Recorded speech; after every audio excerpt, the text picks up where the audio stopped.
महाराज जी राधे राधे। जी श्रीमन नारायण। जय श्रीमन नारायण। महाराज जी हम आजमगढ़ के रहने वाले हैं। हमारा नाम संत प्रकाश भट्ट उर्फ गुड्डू है। इतना बड़ा नाम? जी सर। संत पुराण गुड्डू। संत प्रकाश भट्ट उर्फ गुड्डू। संत पुराण भट्ट उर्फ गुट्टू। जी। अच्छा नाम है। तो आपकी पत्नी इतना बड़ा नाम याद रख लेती हैं?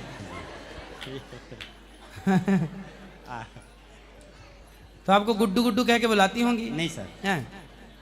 और क्या कुछ नाम लेती हैं? क्या? राज राज राज। राज। हाँ। और आप क्या बोलते हो? रानी। रानी। राजा की रानी। राजा को रानी से प्यार हो गया, ये गाना सुन के नाम लग लिया आप लोगों ने। अच्छा है, खुश रहिए। बताइए क्या सवाल है? सर जी मेरा एक प्रश्न, मैं आपसे एक भीख मांगने आया हूँ। भीख काय को? बताइए। नहीं, हम तो आपके रिक्वेस्ट है दास हैं, आपसे। बताओ। ये हमारा छोटा लड़का है। हाँ। इसको आप गुरुकुल में ले लीजिए। अच्छा ठीक एक है। साल से इंतजार कर रहे थे। 8वीं में कौन पढ़ाई। सी क्लास है? 8वीं पेपर दिया सर। ठीक है, कार्यालय में बात कर लेना। बात किया था कोई तो दिक्कत नहीं, अभी आप बोल लेना, मैं बोल दूंगा। ठीक है सर खुश जी। रहिए।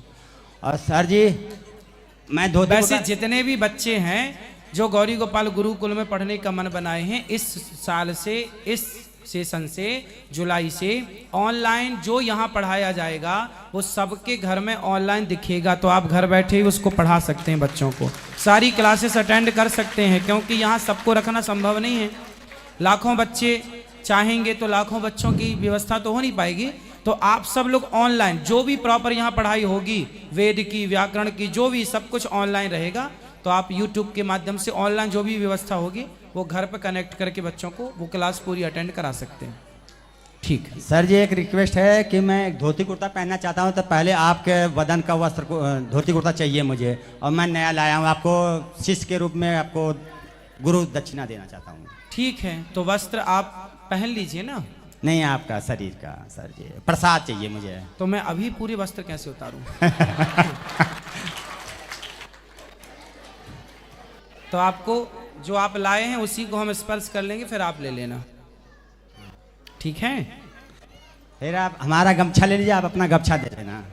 अभी अंदर बैठो, अभी मिलते हैं। ले आओ, थैंक ले आओ आपका गमछा ले आओ। और सर जी एक बात बताइए, आप हैं कौन?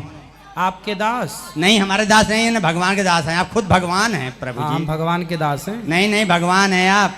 आप इस कल की अवतार में, कल की अवतार लेने आप ही आएंगे, और आप भक्तों का चयन कर रहे हैं प्रभु जी।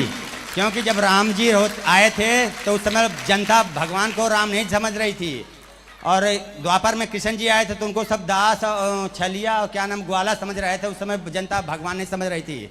इसी तरह से आप लोग, आपको सब गुरु समझ रहे हैं, और आप हैं भगवान। यही आप चयन करके आप कल की अवतार लेके आएंगे, सारे भक्तों को लेकर आएंगे प्रभु जी। आप भगवान है, यस न बोलिए, आप हैं कि नहीं है? दास भगवान। नहीं दास नहीं, दास तो हम लोग हैं। दास में भूया। आपके चरणों की धूल तो हम लोग हैं प्रभु जी। भगवान के दास। इतना ज्ञानी, इतना हर बात का जवाब देना, इतना सब कुछ हर किसी के बस का नहीं। विट्ठल नाथ जी जो तिलक लगाते हैं ना अपने माथे पर, जी सर। तो विट्ठल नाथ जी जो काला तिलक लगाते हैं, वो काला तिलक क्या है? तो विट्ठल नाथ जी एक दिन रो रहे थे, तो उनके पुजारी भक्त ने पूछा कि आप क्यों रो रहे हैं? तो विट्ठल नाथ जी बोले कि मेरे इतने सारे भक्त आते हैं और वो बेचारे घंटों तक मेरे दर्शन के लिए लाइन में लगे रहते हैं, और कई बार तो पट बंद होने के कारण रात्रि भर बैठे रहते हैं। तो मैं रो रहा हूँ कि वो मेरे इंतजार में मेरे भक्त कितना परेशान होते हैं। तो एक काम करो कि मैं उनके ऋण से कैसे मुक्त हूँ? तो उन्होंने कहा पुजारी जी ने कि आप बताइए कैसे मुक्त होंगे? बोले मैं भक्तों के ऋण से मुक्त नहीं होना चाहता, लेकिन मैं भक्तों की प्रसादी चाहता हूँ। क्या प्रसादी चाहते हैं? बोले जहाँ भक्त हमारे दर्शन के लिए खड़े होते हैं तो वहाँ की धूली उठाइए, चरण रज भक्तों की उठाइए और वो मेरे माथे पर लगाइए। तो विट्ठल नाथ जी के माथे पर जो तिलक काला लगता है वो भक्तों की चरण धूली झाड़ू लगा के और वो चरण रज साफ छन्नी से छान के रज को निकाल के और वो भगवान के माथे पर लगाया जाता है। तो भगवान देखिए भक्तों से इतना प्यार करते हैं, तो ये दास भी आप सबके चरण धूली ही है। भगवान चरण धूली की महिमा प्रकट कर रहे हैं, ऐसे ये दास अनिरुद्ध आप सबके भक्तों की चरण धूली है। प्रभु जी हमारा एक बालक है, इसको जरा समझा दे, बहुत गुस्सा करता है ये। कराओ बात। बहुत क्रोध करता है, दोनों भाई भाई लड़ते रहते हैं। गुरुजी राधे राधे। जी जी, क्या नाम है आपका? शिवम। शिवम। काहे लड़ते हो भैया?